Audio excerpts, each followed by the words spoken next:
Hello friends, welcome to my channel Antar Yatra bye Nishant. आज हम फिर से आपके सामने एक बहुत ही unique real past life case study के साथ आए हैं। एक हमारे फ्रेंड हैं, हमारे मित्र हैं जो हमारे साथ के स्पिरिचुअल प्रैक्टिशनर भी हैं। उन्होंने हमसे कांटेक्ट किया अपना पीएलआर कराने के लिए, तो हमने उसका कारण पूछा। तो उन्होंने बताया, हालांकि उनका एक बड़ा बहुत ही एक ही क्वेश्चन था, बड़ा ही सीधा सिंपल क्वेश्चन था।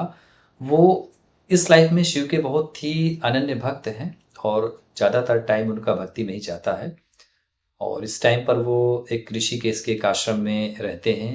उन्होंने अपनी जॉब को भी छोड़ दिया है और अपने घर को भी छोड़ दिया है, पूरी तरह साधना में लीन हो गए हैं।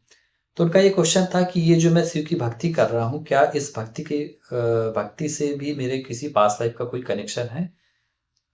हालांकि उनको ऐसा ये अंदाजा था, लेकिन फिर भी अपनी मतलब इस चीज़ को लेकर उन्होंने अपना पीएलआर कराने के लिए हमसे अपनी इच्छा प्रकट की। तो हमने उनके इस क्वेश्चन को लेकर उनका पीएलआर किया और अपने पीएलआर के दौरान उनको अपने क्वेश्चंस का जवाब मिला। और इस पीएलआर के दौरान उन्होंने अपने पृथ्वी से अलग किसी और डायमेंशन में अपनी लाइफ को देखी। जब वो उसको देख रहे थे तो हम खुद भी बड़े ही आश्चर्यचकित थे, क्योंकि उस डायमेंशन में, उस जगत में, उस लोक के जो नियम थे वो हमारी पृथ्वी से बिल्कुल अलग थे। हम खुद भी काफ़ी आश्चर्यचकित हुए। तो आइए दोस्तों, देखते हैं कि इस पीएलआर में क्या निकल के आया। जैसे ही वो अपने पूर्व जन्म में गए, उन्होंने अपने आप को एक येलो, गोल्डन और रेड कलर की मार्बल्स की बनी हुई चमकदार एक फर्श के ऊपर में खड़े हुए पाया। ऊपर देखने पर बहुत बड़े बड़े चमकदार झूमर लटके हुए थे और चारों तरफ बहुत बड़े बड़े पर्दे लटके हुए थे। जब हमने इनको अपने आप को देखने को कहा तो इन्होंने अपने आप को एक पुरुष के रूप में, जिसने पीले कलर की धोती और एक गोल्डन कलर का शाफा जो अपने कंधे में रखा हुआ था, पूरे शरीर में चमकदार ज्वेलरी पहने हुए थे, हाथों में बाजूबंद, कड़े और अंगूठियां पहनी हुई थी। इन्होंने अपने आप को एक बहुत बड़े किसी पुराने जमाने के महल के एक मीटिंग हॉल के में बीचों बीच खड़ा हुआ पाया। इन्होंने देखा कि उस मीटिंग हॉल में बहुत सारे लोग इनको आते जाते दिखाई दे रहे हैं और उस हॉल के बाहर कुछ सैनिक जो भाला लिए हुए खड़े हैं वो उनको दिखाई दे रहे हैं। दूसरी तरफ इन्होंने देखा कि एक व्यक्ति जो मीटिंग हॉल के दूसरे कोने में, जहाँ से वो मीटिंग हॉल खत्म हो जाता है और बाहर का लान स्टार्ट होता है, वहाँ पर खड़ा हुआ है। तब हमने इनको आदेशित किया कि आप उस व्यक्ति के पास जाएं और उनसे पूछें कि वो कौन है। फिर वो उस आदमी के पास गए और उनसे पूछते हैं कि आप कौन हैं। तो उन्होंने बताया कि वो यहाँ के मंत्री हैं। तब हमने यहाँ के राजा का नाम पूछा तो उन्होंने बताया कि यहाँ के राजा का नाम उग्रसेन है। तब हमने इनसे कहा कि आप अपने बारे में पूछिए, क्या वो आपको जानते हैं। तो उन्होंने कहा, हाँ, आपका नाम रतन दास है और आप यहाँ अक्सर आते जाते रहते हैं। उन्होंने बताया कि आप यहाँ पर पूजा पाठ कराने का काम करते हैं।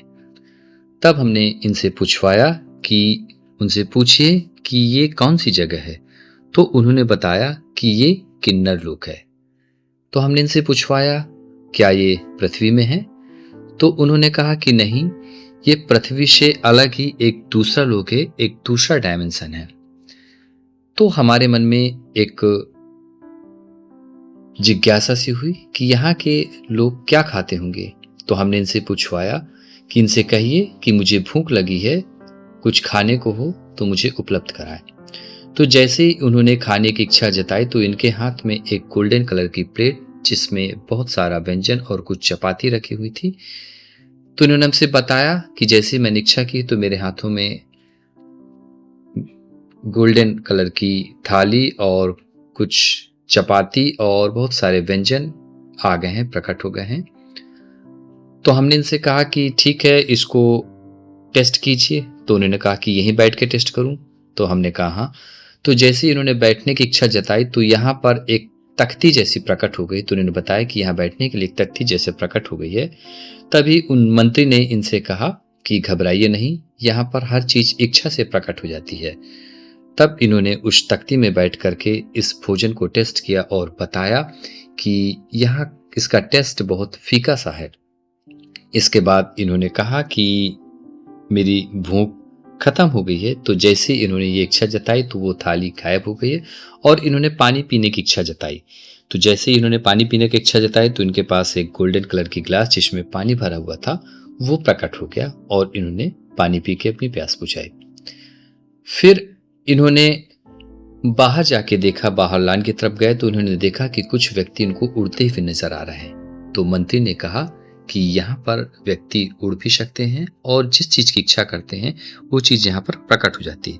इतना कहने पर ये भी अपने आप को उड़ते हुए देखते हैं और ये महल के चारों तरफ उड़ते हुए वहाँ का सीन देखते हैं। तो उन्होंने देखा कि एक बहुत खूबसूरत महल है और उसके चारों तरफ बहुत ही खूबसूरत प्राकृतिक वातावरण है जहाँ पर किसी तरह का कोई पॉल्यूशन नहीं है। बहुत ही हरे भरे वृक्ष दिखाई दे रहे हैं, नदी भी दिखाई दे रही है, कुछ झरना भी जैसा इनको कुछ दिखाई दे रहा है और यहाँ पर जो प्रकाश है वो पृथ्वी से कुछ ज्यादा मात्रा में प्रकाश है। तब फिर हमने इनसे कहा कि देखिए, अगर आप सीधा उस घटना में पहुंचिए जिस घटना के कारण आप की अधोगति हुई थी, आप इतने अच्छे लोक में यहाँ पे रह रहे थे, तो ऐसा क्या आपके द्वारा कर्म हुआ था जिस कारण से आपको पृथ्वी जैसे ग्रह में आकर जन्म लेना पड़ा। तो इन्होंने देखा कि एक बहुत बड़ा शिवलिंग है जहाँ पर ये पूजा अर्चना करा रहे हैं और लोग इनकी बहुत रिस्पेक्ट करते हैं और इस चीज का इनको थोड़ा सा अहंकार है। फिर उन्होंने देखा कि कुछ लोग ऐसे भी हैं उस भीड़ में जो इनकी इज्जत नहीं करते हैं। तो यह देखकर इनको अच्छा नहीं लग रहा है और इनके मन में उन व्यक्तियों के प्रति एक द्वेष की भावना जग रही है। आगे जाकर इन्होंने देखा कि ये कुछ ज्वेलरी जैसी एक खाई में फेंक रहे हैं। तो हमने पूछा ये आप किसकी ज्वेलरी फेंक रहे हैं? तो इन्होंने बताया कि ये उन व्यक्तियों की ज्वेलरी है जो मेरी इज्जत नहीं करते, मेरी रिस्पेक्ट नहीं करते हैं। तब इनको याद आया कि उनके मन में जो ये अहंकार की भावना के कारण जो द्वेष उत्पन्न हुआ है, शायद इसी भावना के कारण, इसी कर्म के कारण मेरी यहाँ से अधोगति हुई है और मुझे पृथ्वी में आकर जन्म लेना पड़ा। फिर हमने इनसे पूछा कि देखिए, यहाँ पर आप किसी और भी व्यक्ति को जानते हैं जो इस समय पृथ्वी में हैं? तो इन्होंने बताया कि हाँ, यहाँ पर आप भी हैं। तो हमने इनसे पूछा कि अच्छा, यहाँ पर हम भी हैं, तो हम क्या काम करते हैं यहाँ पर? तो इन्होंने बताया कि आप यहाँ पर ग्रंथ लिखने का काम करते हैं। तो हमने इनसे पूछवाया कि अगर हम भी वहां पर हैं तो हमारे द्वारा ऐसा कौन सा कर्म हुआ था जिसके कारण हमको उतने उच्च लोक से आकर पृथ्वी में जन्म लेना पड़ा? तो इन्होंने बताया कि आपने ग्रंथ में कुछ ऐसा लिख दिया है जिसका लोगों ने कुछ अर्थ का अनर्थ निकाल लिया है और वो आकर आपसे झगड़ा करने लगे हैं। और फिर आगे इन्होंने बताया कि इस झगड़े के कारण आपको क्रोध आ गया है और आप भी उन व्यक्तियों को से झगड़ा करने लगे हैं, उनको मारने पीटने लगे हैं। फिर आगे उन्होंने बताया कि आपने एक व्यक्ति को खाई से धक्का दे दिया है और वो नीचे गया है, लेकिन वो नीचे जाकर वो फिर से हवा में ऊपर आ गया है क्योंकि यहाँ पे व्यक्ति उड़ सकते थे। और इसके बाद इन्होंने बताया कि यहाँ पर ना तो कोई डेथ है ना तो कोई बर्थ है। यहाँ पर व्यक्ति कुछ समय के लिए आते हैं अपने कर्मों के कारण और कुछ समय के लिए यहाँ पर रहते हैं और अपनी सीख के अनुसार एक समय के बाद वो यहाँ से चले जाते हैं। तो यहाँ पर समझ में आया, यहाँ ना तो कोई जन्म है, ना तो कोई मृत्यु है, ना तो कोई सेक्स है, ना तो कोई पुरुष है, ना तो कोई स्त्री है। और यहाँ पे लोग इच्छा से अपना रूप बदल सकते हैं और जिस चीज की इच्छा करते हैं वो यहाँ पर प्रकट हो जाती है। फिर हमने इनसे कहा कि देखिए, यहाँ पर और भी कोई है व्यक्ति जिनको आप जानते हैं? तब इन्होंने बताया कि हमारे साथ की इस समय के एक स्पिरिचुअल प्रैक्टिशनर एक सिस्टर हैं, वो भी यहाँ पर हैं और वो बड़े शक्तिशाली रूप में दिख रही हैं। उन्होंने गुस्से में आकर एक जंगल सा उजाड़ दिया है, बहुत तोड़ फोड़ की है और तब उनको समझ में आया कि इसी कर्म के कारण इनको भी इस उच्च लोक से नीचे जाकर किसी निम्न लोक में, पृथ्वी जैसे लोक में जाकर जन्म लेना पड़ा। फिर उन्होंने बताया कि यहाँ पर वो पुरुष रूप में दिख रही हैं क्योंकि यहाँ पर लोग इच्छा से अपना रूप बदल सकते हैं। और इसके बाद फिर हम इनको इनके स्पिरिट गाइड के पास ले गए।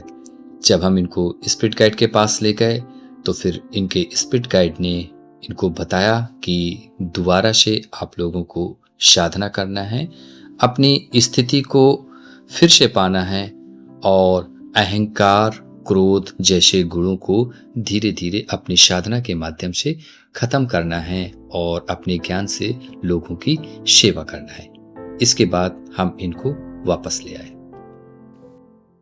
तो देखा दोस्तों, अपने सेशन के दौरान उनको उनके सवाल का जवाब मिला। उन्होंने अपने आप को एक अलग ही डायमेंशन, जिसका नाम था किन्नर लोक, उस डायमेंशन में उन्होंने अपने आप को देखा।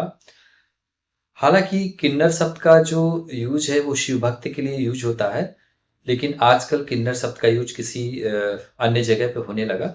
हम इस पे कोई ज़्यादा टिप्पणी नहीं करेंगे, हमको बहुत ज़्यादा नॉलेज भी नहीं है। उन्होंने देखा कि उस टाइम पर भी वो शिव भक्त थे वहाँ पर, और वहाँ पर एक चीज़ और निकल के आई। जब थोड़ा खोजबीन की गई तो पता चला कि इस सृष्टि के हर डायमेंशन में शिव की भक्ति होती है। ये भी चीज़ हमको जानकारी लगी उस सेशन के दौरान। उन्होंने देखा कि वो शिव भक्ति में लीन रहते थे वहाँ पर भी, और उनको इसका एक चीज़ का ईगो सा हो गया था। उस ईगो के कारण उनके द्वारा कुछ ऐसा कृत्य हो गया जिसके कारण से फिर उनको लोअर डायमेंशन में जन्म लेना पड़ा। हालांकि इस सेशन के पहले हमारी उनकी डिस्कशन चल रहा था, तो हमने उनको एक ऐसा अनायास ही, पता नहीं क्यों, एक ऐसी एडवाइस दी कि देखिए आप बहुत अच्छे साधक हैं, लेकिन फिर भी आप थोड़ा ईगो से बच के रहना, क्योंकि अच्छे साधकों क्या होता है ना कि बाद में एक ईगो की प्रॉब्लम आ जाती है और वो उनके साधना के मार्ग में एक बाधा सी बन जाती है।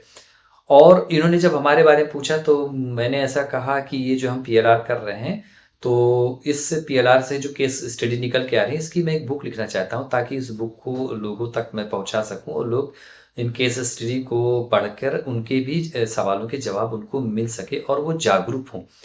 तो वो जो लिखने वाला गुण था वो भी कहीं वहाँ से आ रहा था, और वो जो ईगो वाला एक जो चीज़ हमने अनायास उनको एक थोड़ा एडवाइस सी दे डाली, पता नहीं क्यों, तो वो भी उस लाइफ से कुछ मिलती-जुलती, मतलब उससे मिलती-जुलती आ रही थी। और इस सेशंस के पहले एक ऐसा डिस्कशन हुआ और ये चीज़ दोनों ही गुण उस सेशन से हमको कुछ कनेक्टिविटी समझ में आई। इन्होंने हमारे ही एक जो स्पिरिचुअल बैच है उसकी भी एक सिस्टर को भी उन्होंने देखा, जिन्होंने देखा कि वहाँ पर उन्होंने कुछ ऐसे कुछ जंगल सा कुछ तोड़-फोड़ दिया, कुछ उजाड़ सा दिया। तो सेशन के बाद हमारा इनका डिस्कशन चला कि आपका भी वो गुण समझ में आ रहा है, मेरा भी ये गुण समझ में आ रहा है, तो निश्चित ही इनके अंदर भी वो तोड़ने-फोड़ने वाला गुण कुछ इनके अंदर होगा। तो फिर अगले दिन हमने उनको फ़ोन किया, उनसे पूछा कि आप गुस्से में सामान वगैरह तोड़ती हैं क्या? तो इन्होंने हमसे पूछा कि आप फेस रीडिंग करते हैं क्या? तो मैंने कहा नहीं, फेस रीडिंग नहीं करता, लेकिन प्लीज़ अभी आप मेरे सवाल का उत्तर दीजिए। तो उन्होंने कहा कि हाँ, जब मैं छोटी थी तो गुस्से में बहुत सामान तोड़ती थी, और अभी भी जब मैं कभी गुस्सा होती हूँ तो मैं सामान तोड़ने का मन करता है मेरा, लेकिन अब मैंने अपनी इस आदत को कंट्रोल कर लिया है, लेकिन कभी-कभी मेरा तोड़ने का मन करता है। तो यहाँ से ये भी समझ, फिर हमने उनको इस पूरे सेशन के बारे में बताया, तो ये भी समझ में आ रहा है कि कहीं-कहीं वो जो गुण है ना, वो ट्रैवल करते रहते हैं जन्म दर जन्म, हर, और उन्हीं गुणों के कारण हम जन्म लेते रहते हैं। तो ये चीज़ समझ में आई। और ये जो उस लोग को उन्होंने देखा, उसके उसको जब हम सेशन कर रहे थे तो उस सेशन के दौरान हम खुद भी बड़े आश्चर्यचकित थे, क्योंकि पहली बार कुछ ऐसा पास्ट लाइफ में कोई ऐसा लोग खुल के आया जिसके नियम कानून कुछ अलग, या पहली बार हमने किसी का पास्ट लाइफ किया जिसने कोई पृथ्वी के अलावा किसी अलग जीवन को देखा। तो हम खुद भी बड़े आश्चर्यचकित थे, और ये जिज्ञासा हमारे मन में थोड़ा और बैठ गई। तो हमने इस जिज्ञासा के तहत हमने थोड़ा और खोजबीन की, तो हमको यूट्यूब में एक बुक नज़र आई जिसका नाम है जीवात्मा जगत के नियम, लॉज ऑफ स्पिरिट वर्ल्ड।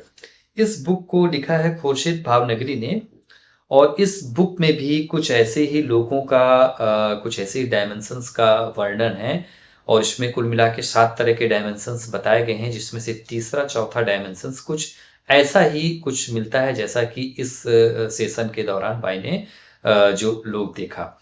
एक बुक और है, ऑटोबायोग्राफी ऑफ योगी परमहंस योगानंद। तो उसमें परमहंस योगानंद की ऑटोबायोग्राफी के बारे में दिखाया गया है। तो वो अपने गुरु से डिस्कशन कर रहे हैं, तो उनके गुरु भी कुछ ऐसी ही डायमेंशंस की बात कर रहे हैं जहाँ पर ना डेथ है, ना बर्थ है, ना सेक्स है, और लोगों को अपनी इच्छा अनुसार वहाँ पर चीज़ें प्रकट कर लेते हैं। तो आप इन 2 बुक को पढ़ सकते हैं। हालाँकि जो ऑटोबायोग्राफी ऑफ योगी मैंने यूट्यूब में उसको सुना है, डायरेक्ट नहीं पढ़ा, और इस बुक को मैंने डायरेक्ट पढ़ा है। तो ऐसे क्या कहते हैं डायमेंशंस का लोक है, वर्णन है। और हमारे कुछ बहुत सारे उपनिषद हैं और कुछ ग्रंथ हैं, उनमें भी मुझे थोड़ा-थोड़ा इस ऐसे डायमेंशंस के बारे में जानने को मिला। तो उम्मीद करता हूँ दोस्तों आपको ये स्टोरी अच्छी लगी होगी। अगर आपको ये स्टोरी अच्छी लगी होगी तो आप प्लीज़ हमको कमेंट करना। हमको जैसा भी इस सेशन के दौरान जो-जो अनुभव हुआ, हमने उसमें कोई भी चीज़ नई-नई जोड़ी और वैसा ही हमने इसको प्रकट किया। तो आप लोग बता भी सकते हैं कि ये इसमें सलाह भी दे सकते हैं कि ये क्या उन्होंने जो चीज़ देखी वो सही है या गलत है। अब ये फैसला मैं आपके ऊपर छोड़ता हूँ। उम्मीद करता हूँ कि आपका दिन मंगलमय हो।